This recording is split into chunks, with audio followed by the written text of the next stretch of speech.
സമ്മേളനങ്ങളാണ് ഈ വിഷയത്തിൽ അബൂബക്കർ മുസ്ലിയാർ നടത്തിയത്. ഒന്ന് ആലോചിച്ച് നോക്കിയാൽ ഒറ്റ ദിവസം 2 പത്രസമ്മേളനമാണ്.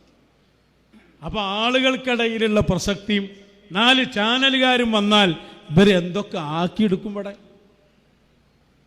ഉള്ളത് പറഞ്ഞാൽ പോരെ, അല്ലെങ്കിൽ അത് പറയേണ്ടതുണ്ട്, ആ സംഭവം ചെയ്താൽ പോരെ. സുന്നി ആദർശ സമ്മേളനം എന്നുള്ള ഒരു ബാനറിലെ കാന്തപുരം APO അബൂബക്കർ മുസ്ലിയാർ നിമിഷപ്രിയക്ക് വേണ്ടി ഇടപെട്ടതുമായി ബന്ധപ്പെട്ട് കുറച്ച് വീഡിയോ കണ്ടു. ആ ബാനറും ആ പ്രസംഗമൊക്കെ പാടെ കേട്ടപ്പോൾ ഞാൻ ആലോചിച്ചത് അതിൻ്റെ ബാക്കിൽ ഒരു കാര്യം കൂടി എഴുതേണ്ടിയിരുന്നു. Sponsored by കർമാനോസ്, Janam TV, Sanghi, കൃസംഗി, പറ്റുന്നുണ്ടെങ്കിൽ വെള്ളാപ്പള്ളി നടേശൻ, ഇതൊക്കെ എഴുതിങ്ങാണ്ടാണെന്നുണ്ടെങ്കിൽ കേൾക്കുന്നവർക്കും കാണുന്നവർക്കും ഒരു സുഖം ഉണ്ടായിരുന്നു. കാരണം ആ കോലത്തിൽ ഓല ഗണത്തിൽ പെടുത്താൻ പറ്റുന്ന കോലത്തിൽ ഒരു അഹ്സനി എന്നും പറഞ്ഞ കാന്തപുരം APO അബൂബക്കർ മുസ്ലിയാരുടെ സംഘടനയിൽ നിന്ന് മാറിപ്പോയ ആ ഒരു വ്യക്തി നിന്നിട്ട് എന്തൊക്കെയാണ് പറയുന്നത്. കാരണം ഈ സുന്നി ആദർശ സമ്മേളനം എന്നൊക്കെ പറഞ്ഞിട്ട് ഒരു വ്യക്തിനെ ഇങ്ങനെയൊക്കെ അപകീർത്തിപ്പെടുത്തണ്ടേ? വല്ല ആവശ്യമുണ്ട്? എന്തൊരു സംഘടനാ സംഘടന വെറുപ്പ് എന്ന് പറഞ്ഞാൽ അങ്ങനെയൊന്നും വെറുപ്പ് ആർക്കും ഉണ്ടാകാൻ പാടില്ല. ആശയപരമായ കാര്യങ്ങളുമായിട്ട് ബന്ധപ്പെട്ട് കാര്യങ്ങൾ പറഞ്ഞോളൂ, അതിനിവിടെ അവകാശമുണ്ട്. നേരെ മറിച്ച് എന്താ 8 കാലി മമ്മൂഞ്ഞ് അങ്ങനെ എന്നിട്ട് അതിന് അല്ലാഹു അക്ബർ എന്ന് വിളിക്കുകയും ചെയ്യുന്നുണ്ട്. ഞാൻ ആലോചിച്ചു പോയതേ, ഈ കാന്തപുരം APO അബൂബക്കർ മുസ്ലിയാർ നിമിഷപ്രിയയുടെ വിഷയത്തിൽ ഇടപെട്ടിട്ട് അതിനെതിരെ സംഗി, കൃസംഗി, കർമാനൂസ് മറ്റോലൊക്കെ പാടെ കൂടിങ്ങാണ്ട്. കാരണം കാന്തപുരം APO അബൂബക്കർ മുസ്ലിയാരുടെ ഇടപെടൽ ഭയങ്കര ചർച്ചയല്ലോ. സ്വാഭാവികമായിട്ടും അത് തങ്ങളുടെ നിലനിൽപ്പിന് ബാധിക്കുമോ എന്നുള്ള ആ ഒരൊറ്റ കാര്യം കൊണ്ടാണ് അവരൊക്കെ വിധ്വംസക പ്രസംഗങ്ങളും മറ്റുള്ള കാര്യങ്ങളുമായിട്ട് രംഗപ്രവേശം ചെയ്തത്. പോലെ നമുക്ക് മനസ്സിലാക്കാം ഇവരെടുക്കുന്ന പണി എന്താ. ഞാനിതിൽ മനസ്സിലാക്കിയത്, ഇങ്ങനത്തെ മനോഭാവക്കാർ അവർക്ക് വേണ്ടി പണിയെടുക്കാൻ വേണ്ടിയിട്ട് ഇവരെ സ്പോൺസർ ചെയ്ത് ഇറക്കിയതാ. അല്ലെങ്കിൽ ഇങ്ങനെയൊക്കെ പറയുമോ? കഴിഞ്ഞ വീഡിയോയിൽ ഞാൻ പറഞ്ഞേ, ഈ വിഷയത്തിൽ നിമിഷപ്രിയയുമായി ബന്ധപ്പെട്ട വിഷയത്തിൽ കാന്തപുരത്തിനെതിരെ ഇങ്ങനെ കമൻറ്റുകൾ വന്നപ്പോൾ ഞാൻ പറഞ്ഞു, കാന്തപുരം APO അബൂബക്കർ മുസ്ലിയാരെ ജ്യൂസ് അടിച്ച് കുടിച്ചാലേ ആ ഒരു രീതിയിലാണല്ലോ ആൾക്കാർ മനുഷ്യന്മാരങ്ങൾ നിൽക്കുന്നത് എന്ന് ചോദിച്ചു.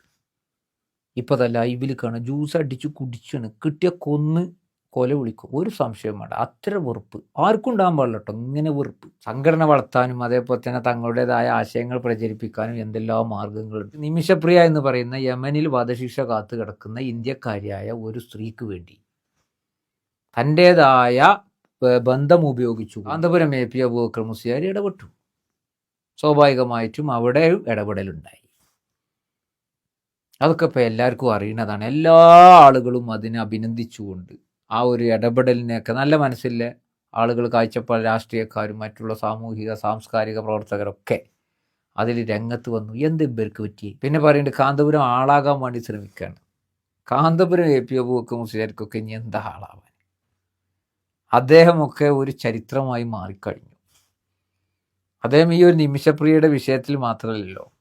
ഞാൻ അദ്ദേഹത്തിൻ്റെ ഒരു പ്രസംഗം കേട്ടു. അദ്ദേഹം പറയുന്നത്, അദ്ദേഹം ഒരു രാജ്യത്ത് പോയപ്പോൾ 30 വർഷമായിട്ട് ജയിലിൽ കിടക്കുന്ന മയക്കുമരുന്ന് കേസിൽ പ്രതികളായ ഇന്ത്യക്കാർ ഉടൻ തന്നെ അത് അറിഞ്ഞപ്പോൾ 30 വർഷമോ എന്ന് ചോദിച്ചുകൊണ്ട് അദ്ദേഹം അവിടെ ഇടപെട്ട് അവിടുത്തെ ഉദ്യോഗസ്ഥരെയും മറ്റുമൊക്കെ ഭരണകൂടത്തെ അത് അറിയിച്ച് 10 പേരെ ഇന്ത്യൻ ജയിലിലേക്കും ബാക്കിയുള്ളവരെ മോചിപ്പിച്ചു എന്നൊക്കെ പറഞ്ഞുകൊണ്ട് വർഷങ്ങൾക്ക് മുമ്പുള്ള അദ്ദേഹത്തിൻ്റെ പ്രസംഗം, അദ്ദേഹത്തിൻ്റെ ഇടപെടൽ, അങ്ങനെയൊക്കെ ഇടപെട്ടോട്ടെ, അതിനെന്താ കുഴപ്പം?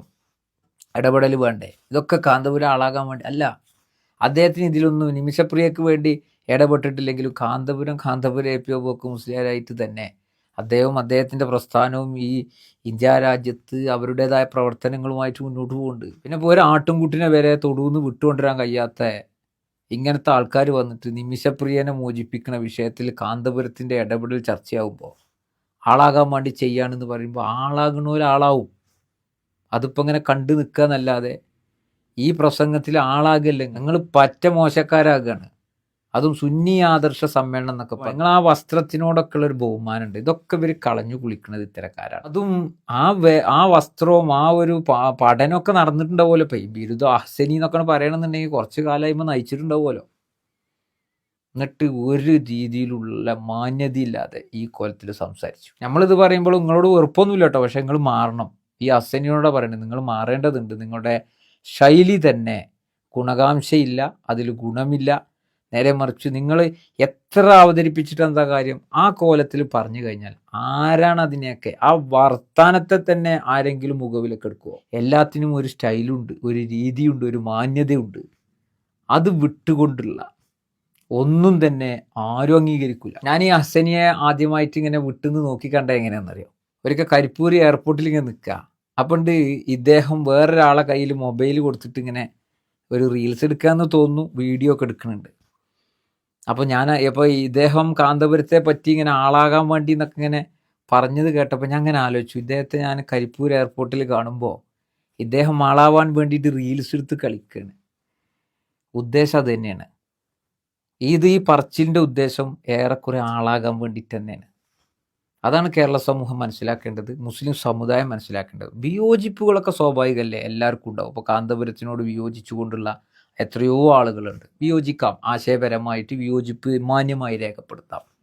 നേരെ മറിച്ച് അദ്ദേഹത്തിൻ്റെ ആ ഒരു കഴിവ് ഉപയോഗിച്ച്, അദ്ദേഹത്തിൻ്റെ ബന്ധം ഉപയോഗിച്ച് പ്രിയ എന്ന് പറയുന്ന ആ ഒരു വധശിക്ഷയ്ക്ക് വിധിക്കപ്പെട്ട അവർക്ക് വേണ്ടി ഇടപെട്ടതിൽ എന്താണ് ഇങ്ങനെ സംഘികളും കൃസംഖ്യം കർമാനൂസും ഒക്കെ പറയുന്നത് പോലെയുള്ള കാര്യങ്ങളും വെച്ചുകൊണ്ട് ഇവർ വന്നു കഴിഞ്ഞാൽ ഇവരെയൊക്കെ ശരിക്കും സമൂഹം മനസ്സിലാക്കണമെന്ന് മാത്രമേ എനിക്ക് ഈ വിഷയത്തിൽ ഓർമ്മപ്പെടുത്താനുള്ളൂ. വിയോജിപ്പുകളെ മാന്യമായി രേഖപ്പെടുത്തും. അല്ലെങ്കിൽ സംഘടന വളർത്താൻ വേണ്ടിയിട്ടാണെങ്കിൽ വേറെ എന്തെല്ലാം പരിപാടികളുണ്ട്. ഇതൊക്കെ വളരെ മോശമാണ് എന്ന് ഒരിക്കൽ കൂടി ഓർമ്മപ്പെടുത്തിക്കൊണ്ട് നിർത്തുന്നു. നന്ദി.